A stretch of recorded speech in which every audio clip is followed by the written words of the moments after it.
Olá, concurseiro! Chegou a missão 3. É hora de resolver questões. Aquilo que trabalhamos na missão 1, na missão 2, agora vamos revisar. Lembra do nosso projeto? Antecipar, acompanhar, revisar, aprofundar. Chegou a hora de revisar. O aprofundamento, vocês sabem, a nossa programação, segunda, quarta, sexta, sempre tem uma videoaula para você. Terça, quinta, você tem simuladinhos. No sábado é hora de aprofundar. Todo sábado eu vou colocar um professor para revisar, aprofundar aquele tema da semana. E domingo, todo domingo até abril, você vai ter simuladão. São 20 simuladões para você chegar firme e forte no concurso PMPE, ok? Vamos lá, a primeira questão já na tela para você, uma questão da UPE, olha só que bacana, uma análise de imagem. Esse tipo de engenho, você lembra da aula que eu trabalhei, os tipos de engenhos?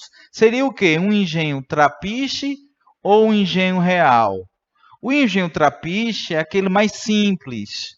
Você tem até o custo dele sendo menor, o custo, né, da sua fundação, e o engenho real seria aquele mais complexo. E aí vai depender do fluxo de águas. Esse engenho é tipo real. É aquele engenho mais sofisticado, é um engenho que você tem aí trabalhadores, no caso, escravizados, um na moenda, o outro colocando cana, obviamente para a questão também que era muito comum o uso da lenha para justamente garantir aí a produção açucareira. Então, esse é um tipo de engenho típico, né, do finalzinho do século XVI, início do século XVII. Lembrando que Pernambuco tinha mais de 50 engenhos já no finalzinho do século XVI, e esse tipo de engenho também já era algo rotineiro, obviamente sendo mais sofisticado se comparado aí ao engenho trapiche. Essa imagem ilustra um engenho de açúcar, tipo real, típica unidade de produção do Nordeste colonial. Com base na imagem e na realidade histórica por ela ilustrada, assinale a alternativa correta. Veja só, esse engenho que já tem aí a mão de obra o quê? Africana. Não esqueça, eu falei para vocês na aula que a mão de obra era tratada como especializada. Essa questão vai trazer esse termo, mão de obra especializada, e eu lembro que os alunos, quando pegaram essa questão na prova, disseram, professor, mão de obra especializada, e eles fizeram algum curso para trabalhar no engenho? Galera, o termo especializado é específico. Então, era escolhido um africano, um escravizado, para exercer tal atividade. Se era para moagem da cana, ele ficava só na moagem da cana. Se era justamente para colocar lenha, para desenvolver, ou ficar na casa de purgar, ele ficava ali. Se era para carregar o açúcar, também. Então, esse é um trabalho específico, que a gente também utiliza o termo trabalho repetitivo. Olha só a letra A o que diz. Esse engenho movido por força hidráulica, sim ou não? Vamos voltar à imagem. Deixa eu voltar aqui a imagem. Olha lá a força hidráulica. Estão percebendo aquela roda maior nesse canto aí direito da tela? Então, você tem, de fato, esse engenho real movido pela força hidráulica. Voltando aqui à letra A, é uma realidade do século XVIII. Não, já temos esse tipo de engenho no finalzinho do século XVI e é mais comum ali no século XVII. Embora anteriormente fosse utilizada a força humana ou a força animal para fazê-lo funcionar. Não, o engenho real utilizava, já está dizendo aí, né, as águas do rio, força hidráulica. Então, a letra A está falsa. A letra B. A presença, olha só, exclusiva da mão de obra escrava negra na imagem denota a exclusão dos indígenas como trabalhadores, escravos ou livres na indústria açucareira. Galera, vê só. Nós temos na unidade de produção, no engenho, mão de obra livre, assalariada. Quem, professor? O pedreiro, o marceneiro. Eles recebiam para executar aquela atividade. Aqueles engenhos, professor, aquele engenho pequenininho, como que eles conseguiam sobreviver? Pois é, poderiam utilizar a mão de obra indígena. Havia engenhos, principalmente a atividade dos meeiros, aí 8, 10 pessoas trabalhando. O próprio dono daquela unidade trabalhava e depois eles vendiam aquela produção para um engenho maior. Então, há sim a exploração da mão de obra livre, há sim a exploração da mão de obra indígena, mesmo com a proibição. Professor, eu achava que com a criação da lei havia todo a finalização, né? Não haveria mais exploração da mão de obra indígena. Galera, por favor, história é tempo, é dialogar o presente e o passado. Existe a Lei Maria da Penha. Isso coibiu, acabou com a violência doméstica? Não, né? Então, no século XVI, finalzinho, a Igreja Católica, o Estado, eles proíbem a utilização da mão de obra indígena, mas há engenhos que utilizam. Na imagem, encontramos escravizados, mas no geral, nós temos sim ainda a utilização da mão de obra indígena. A letra B está, então, errada. A letra C. Os engenhos de grande porte, com 80 a 100 trabalhadores, como na ilustração, só foram introduzidos na América Portuguesa, Brasil, em meados do século XVII. Não, em meados do século XVI já temos esse engenho de grande porte. Pelos holandeses que ocupavam a capitania de Pernambuco, não. E até lembrando que os primeiros investidores nessa produção foram os próprios holandeses. Então a questão já está desmanchada, está falsa. A letra D. A mão de obra utilizada nos engenhos, olha só, a mão de obra escrava ou livre, muitas vezes era formada por trabalhadores especializados. Ok. Especializados no sentido de executar uma atividade repetitiva. Então você vai ter justamente a letra D como a correta. Letra D correta. Qual seria o erro da E, professor? A mão de obra indígena só foi utilizada no período colonial, em regiões como São Paulo, Rio de Janeiro e Pernambuco, que eu falei, não se fazendo presente nos engenhos do Nordeste colonial. E fala sério, né? Você tem o Brasil começando no Nordeste, então a produção açucareira se dá enfaticamente no Nordeste, séculos XVI e XVII. Quando falamos em São Paulo, Rio de Janeiro, no contexto da economia, aí já é a partir do finalzinho do século XVII, quando os bandeirantes vão à procura de ouro. E no século XIX tem essa consolidação do Sudeste com a produção do café. Então, fora, só fica então letra D de dado. Missão 3, vamos para a questão 2 agora. Vamos lá. Através dos engenhos de produção de açúcar, Portugal conseguiu acumular riquezas. E olha só que detalhe: consegue acumular riquezas, mas tem uma despesa e uma dívida elevadíssima. Para você entender esse processo de endividamento de Portugal, vamos lá. Portugal, potência do século XV, certo? Século XVI já está com problemas. Firma aliança com a Holanda. Século XVIII, Portugal fica entregue de mãos atadas à Inglaterra, principalmente após um acordo chamado Tratado de Methuen, ou Panos e Vinhos. Então, Portugal tem todo o seu histórico atrelado a uma potência. E isso depois vai ser passado para o Brasil, né? Porque o Brasil, quando alcança a independência em 1822, o primeiro país a reconhecer a independência do Brasil foi Estados Unidos. Naquela política de James Monroe, né? América para os americanos, depois o Brasil fica bem próximo à Inglaterra nas relações diplomáticas, mas pós Segunda Guerra Mundial o Brasil volta a ter relação forte com os Estados Unidos. E quem acompanhou 2018 viu que o Brasil está voltando mais uma vez a ter esse vínculo com os Estados Unidos. Aquela história, né? Os gregos acreditavam uma história cíclica que se repete.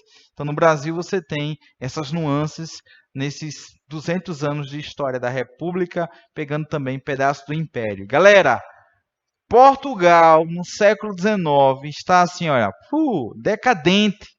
Século XX, Portugal ainda mantém uma estrutura absolutista. Portugal, século XXI, 2019, 2018, 2019, 2020, perspectiva para Portugal não é tão boa assim. Portugal pertence hoje àquele grupo de países que chamamos de PIG, né? Portugal, a Itália, a Grécia, tá a crise tremenda ainda, pegando a Itália, e ainda você tem um caso da Espanha, mas o P desse PIG aí é PIGs, né? Portugal, Itália, Grécia e Espanha, Spanish. Você tem Portugal sofrendo. Se você pegar aquele bloco de países, potências, Alemanha, Inglaterra, França, Portugal está lá atrás. Então as dificuldades existem e isso é um processo histórico, galera. Portugal demorou muito para se modernizar. Aí você diz, como é que um país é uma potência, um dos maiores impérios do mundo e não conseguiu sobreviver dessas riquezas? Pois é, desorganização. E isso, obviamente, veio também para o Brasil, né? Então, seguindo a questão, você sabe que eu viajo, né? Eu pego a questão e a gente faz aquela viagem histórica bacana. Olha, Portugal contou ainda com o financiamento dos holandeses. As condições de vida nos engenhos de cana-de-açúcar. Letra A. Eram de muito luxo e ostentação. Imaginemos lá os escravos tirando foto, postando lá no Instagram da época. Aqui, ó, só alegria. Não, né, pessoal? Pobreza, miséria, precariedade, alimentação precária, local insalubre. A senzala era um grande galpão, sem energia elétrica, obviamente, frio, sem piso. No caso, não tem aquele piso, né, que nós temos referência à senzala, que seria aquele piso frio, aquele chão frio. Não sei se alguém já morou, já morei, né? Lá na minha infância eu lembro que minha avó tinha uma casa de barro, o chão, lá o piso não era feito, né? Então era terra mesmo, jogava água para baixar a poeira, depois pegava aquela vassoura de mato, né, para varrer a casa. Então, qual a dificuldade de morar nesse local? Eu lembro que à noite aparecia o quê? Ratos, o risco também daquele bichinho, aquele barbeiro também. Então, a moradia desse escravo era a pior possível. Agora, todos os escravos eram tratados dessa forma? Não. Lembre-se que havia também um escravo doméstico, que ele poderia até ter uma roupa melhor, ter uma alimentação melhor, mas aí vem um outro lado. A mulher, a escravizada, era abusada sexualmente, era muito comum. No seu livro Casa Grande Senzala, Gilberto Freire denuncia justamente esses abusos dessas escravos que eram utilizadas pelos seus senhores. Mas a senzala, galera, representa a pobreza, a miséria, o sofrimento. Então, a letra B, olha, eram muito precárias nas senzalas, onde habitava a maior parcela dos escravos. Letra B, a letra correta. A letra C, dependiam apenas dos senhores, que algumas vezes construíam pequenas moradias para os seus escravos. Não. A letra D, não privilegiavam nem mesmo os senhores. Mentira, porque você tem no Complexo do Engenho a Casa Grande. A letra E, eram de luxo apenas para os representantes oficiais da Igreja Católica. Não, era de luxo também para os donos desse engenho, o senhor de engenho. Vamos para a questão 3 agora. As razões que fizeram com que no Brasil colonial e mesmo durante o Império a escravidão africana predominasse em lugar da escravidão dos povos indígenas podem ser atribuídas a quê? Galera, eu coloquei vários elementos que consolidam ou pelo menos te deixa mais atento aos motivos que levaram à substituição da mão de obra indígena para a mão de obra africana. E aqui eu posso colocar um dos motivos. Vamos lá. Quando temos a substituição, logo no século XVI, da escravidão indígena, vamos lá. Aqui tem o que? Apoio da igreja. No caso, no sentido de apoiar os indígenas para que eles não sejam explorados, ok? Então, a Igreja Católica vem proteger os indígenas no contexto da catequese. Logo, a igreja não aceita a escravidão indígena. Há também leis específicas proibindo isso. E por que o africano, professor? Principalmente pelo lucro. Olha, eu vou colocar aqui bem grande. Lucro obtido pelo tráfico negreiro. Olha só a letra A. Setores da igreja e da coroa se opunham à escravização indígena. Fugas, epidemias, e a legislação anti-escravista indígena tornou-se menos atraente e lucrativa. Sim, com certeza. Porque, além disso, o sistema imunológico desses índios era nocivo. Uma gripe, além de outras doenças, também colaboravam para a mortandade desses grupos. Letra A está correta. Qual o erro da B? A religião dos povos indígenas que proibia o trabalho escravo. Não. Não há alusão à religião proibindo esse trabalho compulsório. Obviamente que nesses grupos não havia essa prática com um olhar mercantilista, até mesmo escravista. Preferiam morrer a ter que se submeterem às agruras da escravidão que lhes eram impostas nos engenhos de açúcar ou mesmo em outros trabalhos. Não, letra B está incorreta. A letra C. Reação dos povos indígenas, que por serem bastante organizados, não. Eles não eram organizados nesse sentido de união, de unidade, de confederação.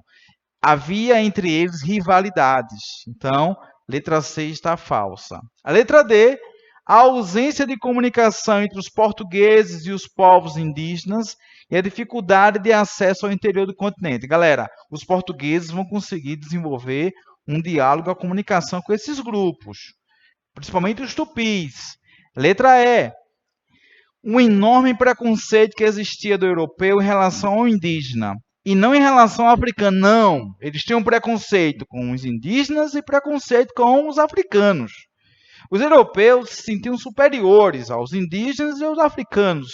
Vocês devem lembrar, na primeira aula que eu falei, os europeus chegaram aqui com aquele olhar de soberba. Nós somos superiores a vocês em tudo. Então, letra E fora, só fica de fato na 3. Letra B de bola. Vamos dar sequência. A quarta questão da UPE, essa questão mais fácil, sobre a cana-de-açúcar no Brasil, não é correto afirmar essa produção que seguia a lógica de que, pessoal, do plantation, monocultura. Olha só a letra A. As zonas produtoras coloniais dedicavam-se à elaboração de um só produto, monocultura. Corretíssimo. Então, letra A está ok. A letra B. A produção, que tinha a finalidade de complementar as economias da metrópole, tinha voltado para os mercados europeus. Tá certo. Porque a lógica do mercantilismo é o quê? Todo produto para exportação. Existe a colônia e a metrópole. Só que a colônia vive em torno de quem? Vive para atender necessidades da metrópole. Então, olha, metrópole, Portugal, Brasil, colônia. Então, toda a produção era destinada para suprir necessidades da metrópole. Então, a letra B está correta. A letra C, os simples plantadores acabaram subordinando-se aos senhores de engenho. Ok. Havia, sim, pequenos plantadores com 8, 10 trabalhadores. Eles pegavam aquela produção açucareira e vendiam para um engenho maior. Ok. A letra D, se optou pela implantação do escravismo negro devido a um empreendimento de alta rentabilidade, o tráfico negreiro. Ok. Porque com o tráfico, eu disse a vocês, há aquela condição do escambo, troca o produto aguardente pelo um ser humano, e esse ser humano aqui em Pernambuco é vendido por R$35 mil. Diz aí, pega um litro de pitu, troca por um ser humano, por um escravo, e vende depois por 35 mil. Quanto é um litro de pitu, Everton? Dá o quê? Uns R$3, R$5? 8? Ok, então você for pegar aí R$10. 3? 3,50? Aquela latinha, não é isso?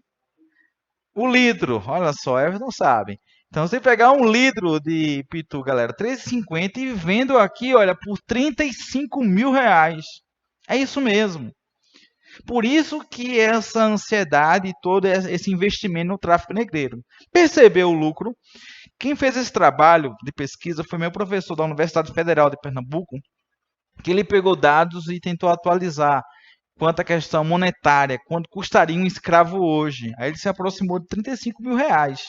Então, vale a pena, no contexto da lógica mercantil, viu, pessoal? Não é que eu seja a favor disso, não. Mas na lógica mercantil da época, o pessoal investia bastante no tráfico negreiro. A letra incorreta, então, só fica a letra E. Se incentivava o minifúndio, não, latifúndio, isto é, o trabalho livre de pequenos agricultores, não, um latifúndio com o trabalho de escravo. Vamos para a quinta questão agora, meu povo, a missão 3. Vamos lá, Caveira. Sobre o trabalho no engenho, na América Portuguesa no século XVI, é correto afirmar o quê? Letra A. Não eram encontrados trabalhadores livres nos engenhos. Falso. Ah, sim. Carpinteiro, marceneiros, capitão do mato. Letra B. A escravização de índios não era admitida quando nativos eram aprisionados durante a Guerra Justa. Mas o que vem a ser a Guerra Justa? Preste atenção. A Guerra Justa foi um termo criado pela Igreja Católica a fim de, olha, índio, você quer se converter ao catolicismo? Ele, eu quero, beleza, tá livre. Você não quer, então pode matar. Foi esse contexto que a igreja criou. A catequese é imposição, meu povo. Eu já fiz a catequese. Você chega lá, a tia começa a ler, você não pergunta nada. Imagina você perguntar, Jesus existe mesmo, tia? Se você fizer essa pergunta, vai. Sai daí, demônio, capeta. A catequese é imposição, é você só receber informação, ser doutrinado. E era isso que a igreja fez com os índios, nesse processo de colonização da mente, tá? Então, letra B está falsa porque diz que a escravização de índios não era admitida quando nativos eram aprisionados durante a Guerra Justa. A Guerra Justa justamente era porque a pessoa, o índio, não aceitou o evangelho. Então, pode escravizar, manda matar esse miserável. A letra C. A princípio, a solução mais viável e barata aos olhos dos portugueses foi utilizar a mão de obra indígena para a produção açucareira. Essa é a correta. Entre 1500, 1549 e 1550, a utilização da mão de obra local se dá por essa questão de ser mais barato. Esses índios serão aqueles que vão queimar a plantação, a coivar e depois fazer a colheita da cana. Então, a letra C é correta. Qual é o erro da D? Os escravos africanos que eram trazidos para o trabalho com a cana pertenciam ao mesmo grupo étnico. Para melhor dinamizar a produção, não. Bantos, malês, sudaneses. Aqui em Pernambuco, principalmente bantos e sudaneses. Os malês, que eram aqueles escravos islamizados, que sabiam ler e escrever, ficaram principalmente na Bahia. Até uma revolta no período regencial chamada Revolta dos Malês, revolta desses escravos em Salvador em 1835. A letra E. Os escravos que serviam a Casa Grande eram apenas os indígenas, porque os africanos trabalhavam exclusivamente no campo. Nada a ver, né, pessoal? Você tem escravos no campo, escravo rural, escravo urbano, escravo de aluguel. Vocês sabiam que até havia escravos que negociavam e recebiam uma grana. É, meu povo. Eles ficavam lá em algum centro urbano, no centro da vila, e ofereciam seu serviço. Aí, meu senhor, quer que eu carregue tal coisa? Eu recebi uma graninha. E, obviamente, a prostituição é muito comum aqui em Pernambuco. Então, aquelas escravas, e é sério isso que eu vou dizer, viu? Até tem um filme que eu indico para vocês também, Vênus Negra. Vênus Negra. Os europeus ficaram assim, maravilhados com o genótipo das africanas. E, obviamente, você vai ter muitos europeus que vão colocar seu casamento em risco por causa dessas negras, que de fato eram bem atraentes. E, obviamente, isso para a mulher do senhor de engenho era complicado. O que acontecia? Pegavam essas mulheres, essas mucamas, arrancavam mamilos, sim, orelhas, para justamente não deixá-la tão atraente assim para o seu senhor. A gente vai falar depois sobre isso no cotidiano desses escravos. Então, galera, a quinta questão, a letra correta é a letra C de casa. Vamos agora para a sexta questão. Essa é fácil, viu? Com o objetivo de incentivar o processo colonizador, o Portugal procurou enquadrar sua colônia na América nos modelos econômicos do colonialismo mercantilista. Insere-se nesse sistema. Letra A. O esforço de Portugal para povoar o Brasil, não. O interesse não era povoar, era explorar. Obviamente, consequentemente, eu preciso criar uma estrutura para isso, né? Aí vem o povoamento como consequência. A letra B. Uma produção colonial voltada para o consumo interno, não. Voltada para o consumo externo, para a metrópole. Letra C. Uma colonização com o aspecto de uma vasta empresa comercial. Sim, a lógica era essa. Uma empresa quer lucro. E é isso que Portugal queria, lucro. Letra C é a correta. Qual seria o erro da D, professor? Uma produção comercial de pequeno porte, não de grande porte. E a letra E, uma produção colonial semelhante às antigas feitorias. A feitoria é aquele local de armazenamento que remonta ao início da colonização. Então você tem aqui no litoral de Pernambuco, fica lá um espaço, eu vou extrair a madeira, coloca ali, depois vem a embarcação e leva para a Europa. Mas aí você tem depois as feitorias que vão dar origem aos fortes, aí você tem depois a fundação de vilas. Sétima questão. Essa é tranquila, viu? Essa para você é aquela questão, não zerarás. Para garantir o processo da terra, Portugal decidiu colonizar o Brasil. Mas, para isso, seria preciso desenvolver uma atividade econômica. O que é que eu vou fazer? O que é que eu vou explorar lá no Brasil para garantir a posse daquelas terras? Aí você já sabe o que aconteceu, né? A solução encontrada foi implantar em certos trechos do litoral o quê? A produção açucareira. Galera, a produção açucareira se dá principalmente na Zona da Mata. Não é isso? Zona da Mata. Exploração do ouro, não. O ouro também não é no litoral, né? Fica no interior, principalmente das Minas Gerais, região centro-oeste. A extração do pau-brasil foi a primeira forma de exploração encontrada pelos portugueses. Letra C de casa. Criação de gado não se dá no litoral, vai para a Zona da Mata, depois Agreste, principalmente Sertão. Comércio de especiarias. Especiarias aqui no Brasil, destaque fica para a região norte. As drogas do sertão. Então, letra correta aqui, letra C de casa. Vamos lá, as três últimas questões da nossa missão 3. Você vai ficar aqui, né, mas muito tranquilo quando se falar ou cair na prova falando sobre a mão de obra escrava e a produção açucareira. Vamos lá. A oitava. Um texto, eu até citei na nossa missão, né, Antonil. O açúcar e suas técnicas de produção foram levadas à Europa pelos árabes no século VIII. Olha aí, ó, a origem da produção açucareira, galera. Inclusive, a palavra açúcar é de origem árabe. Você sabia disso? É de origem árabe. Então, a produção açucareira surgiu entre os árabes. Eles levaram para a Europa. Portugal leva para as Antilhas e depois traz para o Brasil. Esse é o histórico do nosso açúcar.